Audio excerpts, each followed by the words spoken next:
बारस बास बाबा ऐसा लगल रहा।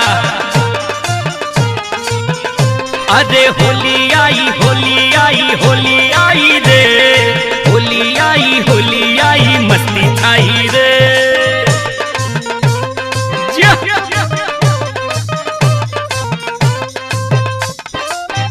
ए भैया एगो नई नवेली मेहरारू जेकर नवा नवा गौना धराई और फागुन में अपने घरे आई बिया और ओकर पति एकदम से ओके रगड़ रगड़ के रंग लगावता और एकदम परेशान हो गई बिया। और जब ओकर पति ऐसा करता हो तो परेशान होके फोन उठा के अपना बचपन के सहेली के लगे मिलावत किया। अब का कहतिया सुना। अरे सखी हो भतार मिलल निर्दया, अब फागुन में हमके नचावे तथैया। हे सखी बड़ा दुख के बात बा हो, कैसे बताई। सखी हो भतार मिलल निर्दया, सखी सखी हो भतार मिलल निर्दया, हमके फागुन में नचावे तथैया। सखी हो भतार मिलल निर्दया, हमके फागुन में नचावे तथैया। सुता के रंग चोली में लगावे पेट कुइया, सुता के रंग चोली में लगावे पेट कुइया, सुता के रंग चोली में लगावे पेट कुइया, सुता के रंग चोली में लगावे पेट कुइया। दही के नदिया के हमारा बिलार रखवार भइल राजा,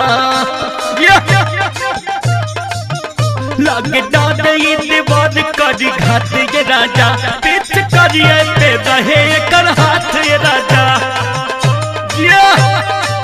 मास्टर पिछ करिए पे रहे कर हाथ ये राजा।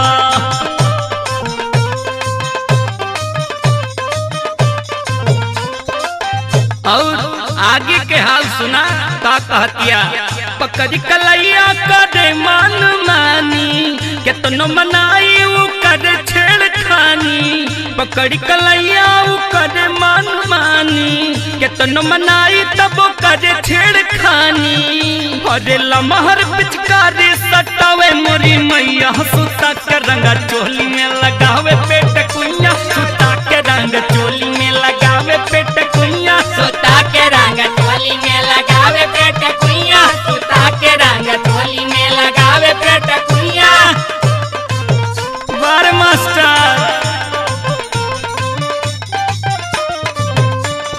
तुम तो धोखेबाज हो, चोरी चोरी से रंग लगाते हो। फागुन में तुम जो सनम ऐसा करोगे, होली में तुम जो सनम ऐसा करोगे, हम जो रूठ जाएंगे तो आहे भरोगे। आहा तुम तो धोखेबाज हो, चोरी चोरी से रंग लगाते हो। बार मास्टर हमा केहू के कोनो गलती नहीं थे, ई फागुन के महीना ऐसने होला। आगे का होता सुना तनी। बुझे ना हमरा के अपन वो बीबी, हरदम रहेला नशा में बीजी।